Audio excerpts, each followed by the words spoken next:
தங்களுக்கான மரியாதையை மீட்டெடுக்க போராடுற இருளரின மக்களோட சொல்ல முடியாத ஆதங்கம் தான் இந்த போராட்டம். காஞ்சிபுரம் மாவட்டம் ஸ்ரீபெரும்புதூர்ல இருக்கிற அரசு பள்ளியில படிச்ச ஒரு மாணவிய வேற பள்ளியில சேர்க்கறதுக்காக பள்ளி தலைமை ஆசிரியர்கிட்ட மாற்று சான்றிதழ் கேட்டதுக்கு மரியாதை குறைவா பேசி இழிவுபடுத்தப்பட்டிருக்காங்க. அதுக்கு நியாயம் கேட்டுதான் இந்த மக்கள் கொந்தளிக்கிறாங்க. ஸ்டாலின் எங்கேயாவது போகும்போது இருளர் மக்களை பார்த்தா உடன்பிறப்புகள் அவங்கள போட்டோ எடுத்து சமூக ஊடகங்கள்ல வெளியிட்டு விடியல்னு பதிவிடுவாங்க. இந்த போராட்டத்துக்கு உடன்பிறப்புகள் யாரும் வாய் திறக்காதது ஏன்? அவமதிக்கப்பட்ட தங்களுக்கு நீதி வேணும்னு போராடுற இந்த மக்கள் ஸ்டாலின் கண்ணில் இருந்து மறைக்கப்படுறாங்களா? இருளர் நல சங்கமும் மற்ற அமைப்புகளும் தலையிட்ட பிறகுதான் நடவடிக்கை எடுக்கப்பட்டிருக்கு.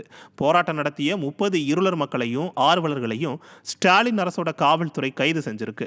இருளை அகற்றி விடியல் தருவோம் என பேசும் ஸ்டாலின் இருளர் மக்களின் அவமானங்களையும் அநீதிகளையும் கண்டுகொள்ளாதது ஏன்? சமத்துவம் பேசும் அரசு சாதிய பாகுபாடை ஏன் மறைக்கிறது? விடியல்ன்றது வெறும் வார்த்தைகளில் மட்டும்தான் இருக்கா? விளம்பரத்துக்காக களத்தில் இறங்குற இந்த அரசு உண்மையிலேயே இருளரின மக்களோட கண்ணீரை துடைக்க எப்போ களத்தில் இறங்கும்?